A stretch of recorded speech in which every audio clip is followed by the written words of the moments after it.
செய்யணும்னு நினைக்கிறோம். ஆனால் ரியல் வாழ்க்கையில் அதை செய்ய மாட்டோம். ஆனால் நம்ம மைண்டுக்குள்ளே அதை ஒரு ப்ராசஸ் பண்ணி அதில் தவறு செஞ்சு பார்ப்போம். ஸோ அந்த ஆஸ்பெக்ட் தான், அந்த மனநிலையை தான் நான் பயமறியா பிரமை என்று நான் மென்ஷன் பண்ணியிருக்கேன். ஒரு கபாலி விஸ்வந்த், ஒரு கபாலி நடித்தார். கபாலி நீங்கள் ராகுல் கபாலினா அப்பா பேர் அந்த மாதிரி? அப்பா பேர் கபாலி.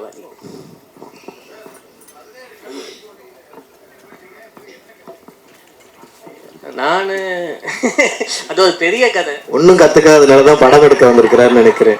அப்படியெல்லாம் ஒன்றும் இல்லை இல்லை, அது ஒரு பெரிய கதை. அது நான் ஆக்சுவலாக இந்த ஜேர்னி வந்து மோஸ்ட்டாக நான் ஒரு ஆர்கிடெக்ட்லேருந்து ஒரு ஆர்டிஸ்டாக மாறின ஜேர்னி தான் இந்த 4 வருஷம். நான் ஆர்கிடெக்சர் குவிட் பண்ணிவிட்டு ட்ராவல் பண்ண ஆரம்பித்தேன். போன எல்லா இடத்துலையுமே நான் பண்ணுற பெயிண்டிங்ஸ் இல்லை நான் வரைகிற ஸ்கெச்சஸ் இதுதான் சோறு போட்டுச்சேன் 4 வருஷத்துக்கு. ஸோ கன்சிஸ்டண்ட்டாக ஒரு ஆர்ட் ஒர்க் மேலே ட்ராவல் பண்ணி இந்த ஒரு கண்ட்ரிஸ்க்கான வீசாஸு, அந்த விஷயங்கள், காசு, இந்த விஷயங்கள் எல்லாத்தையும் ஃபுல்ஃபில் பண்ணிட்டு இருந்தேன். ஸோ ஒரு பாயிண்ட்டுக்கு மேலே இந்த வேர்ல்டுக்கு நான் யார், இந்த ஒரு கொஷின் வந்து இன்னொரு கொஷின் இருக்கும் இல்லைங்களா, நாம் யார் இந்த உலகத்துக்கு.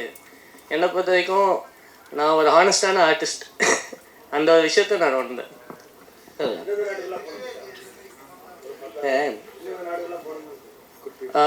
நான் வந்து பைக்கில் நான் ட்ராவல் பண்ணது வந்து இங்கேருந்து சவுத் ஆஃப் இந்தியாவிலேருந்து ஆரம்பித்து நேபாள் போனேன், பூட்டான் போனேன், அங்கேருந்து Myanmar, Thailand, Laos, Cambodia, Vietnam, மறுபடியும் கீழே வந்து மலேசியா, சிங்கப்பூர், மறுபடியும் மலேசியாவுக்கு வந்து ஷிப் பண்ணி இந்தோனேஷியாவுக்கு போனேன், மறுபடியும் இந்தோனேஷியாவில் அப்படியே பாலி வரைக்கும் போனேன். எனக்கு அங்கே ஒரு ஆக்சிடெண்ட் ஆயிடுச்சு. ஸோ அங்கே ஒரு ஆக்சிடெண்ட் ஆனதுனால என்னால் அதுக்கு மேலே பைக்கில் ட்ராவல் பண்ண முடியல. ஸோ அதுக்கப்புறமா அங்கேருந்து ஃப்ளைட் பிடிச்சிட்டு யூரோப் போயிருந்தேன். ஸோ யூரோப்பில் ஃபின்லாண்ட்லேருந்து ஸ்டார்ட் பண்ணி அப்படியே ஃபுல்லாக சென்ட்ரல் யூரோப் ஃபுல்லாக போயிருக்கேன். குரு சார், நீங்கள் ஜிகர் தண்டாவில் வந்து ரவுடிகளுக்கு அந்த நடிப்பு சொல்லி கொடுப்பீங்க, இதில் ரவுடியாகவே நடிச்சிருக்கீங்க, எப்படி ஃபீல் பண்ணுறீங்க? அதான் வேலை, இதில் என்ன பண்ணுறது. ரவுடி எப்பயுமே கத்தியும் இதுமா இருப்பாங்க, கெச்சு போட்டுன்னு பானுங்க. ஆமாம், இது நடிகர்கள் வந்து வெயிட்டிங் ஃபார் த ஸ்கிரிப்ட். அதான். ஸோ என்ன ரோல் வருதோ, இப்போ நீங்கள் வஞ்சகர் உலகத்தில் பார்த்தீங்கன்னா ஃபுல் கேங்ஸ்டராக நடிச்சிருப்பேன். ஸோ எனக்கு வந்து ஒரு கேரக்டர் அது வந்து டெப்த்தாக இருக்குது, அதில் வந்து ஒரு சோல் இருக்குது அப்படின்னா நான் அதை பண்ணிவிடுவேன். ஸோ இது வந்து இப்போ பயமறியா பிரம்மைனா என்னன்னு சொல்கிறாங்களே, நம்மளால் ஒரு விஷயத்த பண்ண முடியாது. சில விஷயங்களை ஒருத்தர் அடிக்கணும், ஒருத்தர் கொல்லணும் அப்படின்னு போய் பண்ண முடியாது. அது என்ன பயம் இருக்கும், ஆனால் அப்படி நினைக்க முடியும். ஸோ அதான் பயமறியா பிரம்மை. ஸோ ஒரு பேசிவ் ஆங்கர் இருக்குதுல்ல, நம்ம மனசுக்குள்ளே அடக்கப்பட்ட கோபங்கள்லாம் இருக்குதுல்ல, அதெல்லாம் வெளிப்படுத்துகிற மாதிரி இருக்கும் ஒவ்வொரு கேரக்டரும். அதில் ஒரு கேரக்டர் இந்த ஜேடியினுடைய இன்னொரு ஃபார்மாக ஒவ்வொருத்தரும் நடிச்சிருக்கிறோம். ஸோ அதில் நானும் பண்ணியிருக்கேன். டேரக்டர் சார் அவர் சொல்லும் போது ஜேடியோடைய மாமா தான் ரவுடியாக இருந்தார் அப்படின்னு சொன்னார். ஸோ அவருடைய ஸ்டோரியை தான் நீங்கள் எடுத்திருக்கீங்களா? எங்கள் மாமா ரவுடியாக அவங்க அதுதான் எஃப்ஐஆர்லாம் போட்டு ஆக்சுவலாக அந்த ஸ்டோரியை சொல்லி அதை எடுத்தீங்களா, இல்லை நீங்களா கிரியேட் பண்ணீங்களா? இல்லை, இது நாமளாக கிரியேட் பண்ண ஒரு கேரக்டர் தான். சார் சொல்கிறப்ப, குரு சார் சொல்கிறப்ப, யாரும் நம்ம மனசுக்குள்ளார நம்ம நினைக்கிறது, இப்போ ஒருத்தங்க நமக்கு ரொம்ப விரோதியாக இருக்காங்கன்னா அவங்கள திட்டு கட்டணும் அப்படின்னு நினைப்போம். ஆனால் திட்டு கட்ட முடியாதுல, சட்டம் அதெல்லாம் இருக்கு. அப்படிங்கிறப்போ அப்போ நமக்குள்ளார இருக்கிற கேரக்டருங்க தான் இல்லையா? ஆமாம், நம்மளுக்குள்ளே இருக்கிற அந்த தாட்ஸ் தான். அப்போ எல்லாரோட மனசோட ஈஸியாக ஒட்டி உறவாடும், ஆழ் மனசோட. அந்த மாதிரி நிறைய சீக்வன்சஸ் இருக்கும்.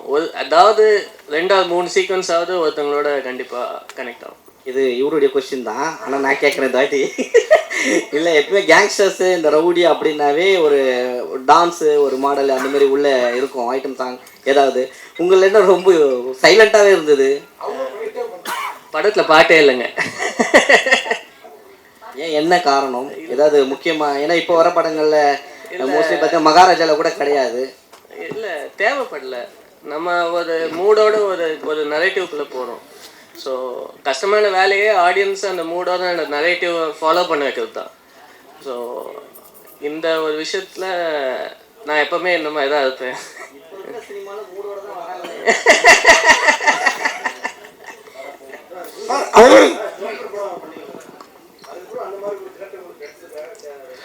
இல்லை ஒரே மாதிரி படம் பண்ண முடியாது ஆக்சுவலாக. எனக்கு வந்து இப்போ அது மாதிரி பண்ணணும்னு விருப்பம் இருக்குது. ஒரே மாதிரி கதைகள் ஜோக்கர் மாதிரி அந்த போராட்ட களம், நான் ஒரு ஆர்டிஸ்ட், நான் வந்து போராளி கிடையாது. ஸோ எனக்கு அதே மாதிரி கதைகள் பண்ணுறதுல இஷ்டம் இல்லை தான். நான் அதனால தான் அந்த மாதிரி கதைகளை சூஸ் பண்ணல. ஆமாம் வந்ததுன்னா அது அதில் இன்னும் நல்ல ஸ்கிரிப்ட் வேல்யூ நல்லா இருந்ததுன்னா பண்ணியிருப்பேன். பட் அதே பேட்டர்னில் இருக்கும்போது நான் அதை பண்ண விரும்பல. அது காரணம் என்னென்னா, நான் ஒரு 10 ஆண்டுகள் வந்து ஒரு நாடகத்துறையில் இருந்திருக்கேன், கூத்துப்பற்றையில். நிறைய விஷயங்கள் கற்றுட்டு இருக்கும்போது நான் ஏன் ஒரு வடை மட்டுமே போடணும், எனக்கு பூரி பொங்கல் பிரியாணி எல்லாம் பண்ண தெரியும். ஸோ அதையும் சேர்த்து பண்ணலாமேன்னு வெயிட் பண்ணுறேன். தேங்க்யூ.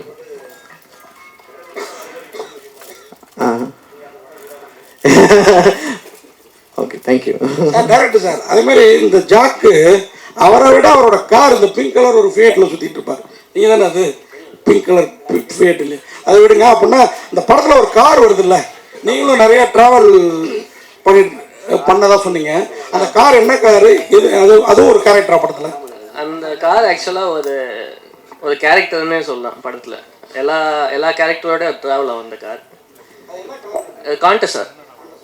இல்லை, வினோத்ஜி வந்து எல்லா படங்கள்லையும் வந்து ஏதாவது ஒரு பயங்கரமான ஒரு ட்விஸ்ட்டில் வந்து கற்பழிக்கிற மாதிரி அப்யூஸ் பண்ணுற மாதிரிலாம் பண்ணுவார் வேற லெவலில்.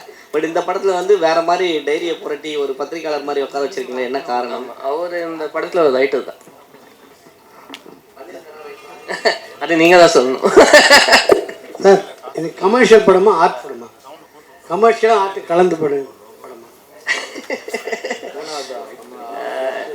இல்லை, இது பாமர மக்களுக்கு போய் சேரணும். பாமர மக்கள் போய் பார்த்தாங்கன்னா அவங்களுக்கு கண்டிப்பாக ஒரு இன்ட்ரெஸ்டிங்கான அனுபவத்தை கொடுக்கும். ஸோ நாம் இப்போவே பிரிக்க ஆரம்பிச்சிட்டோன்னா இது பெயிண்டிங் மாரி இருக்குது, அதனால கீழே வரையும் போய் சேருமா? ஏன் பெயிண்டிங்கை பாமர மக்கள் பார்க்க மாட்டாங்கன்னு நினைக்கிறீங்களா நீங்கள்? ரசிகர்கள் இருக்காங்க, அதுக்குன்னு ஒரு ஜானல். இப்பெல்லாம் பாமர மக்கள்லாம் இல்லைங்க. இல்லை, பாமர மக்களுக்கு எல்லா அறிவு, பாமர மக்கள்னா அவங்களுக்கு எதுவுமே தெரியாதுங்கிற உணர்வை நம்ம அதுல இருந்து மாத்திக்கலாம். அது மாறிட்டு இருக்குது. இல்ல, அது மாறிட்டு இருக்குது. அதுக்கு நாமளும் கொஞ்சம் ஒத்துழைப்பு செய்யணும். இந்த மாதிரி படங்களை வந்து வர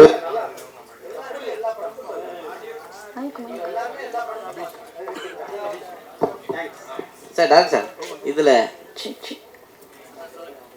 இதில் வந்து பிரம்மையில் இம்மை மட்டும் தலைகீழாக போட்டிருக்கீங்க, அதுவே பிரம்மையா இல்லை இது காரணம் இருக்கா?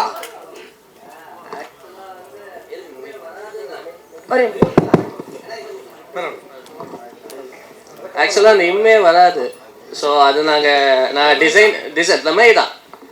அது வந்து டிசைனுக்காகவும் அதில் ஒரு ஆஸ்பெக்ட் இருக்கு, அது நீங்கள் படம் பார்க்கும்போது உங்களுக்கு தெரியும். ஸோ அதுக்காக வச்சேன் நான். தேங்க்யூ. சொல்லுங்க.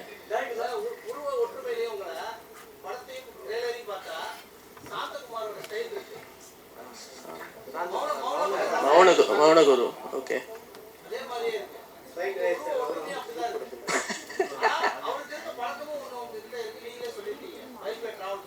ஆமா, இல்லை மீட் பண்ணதில்லை நான்.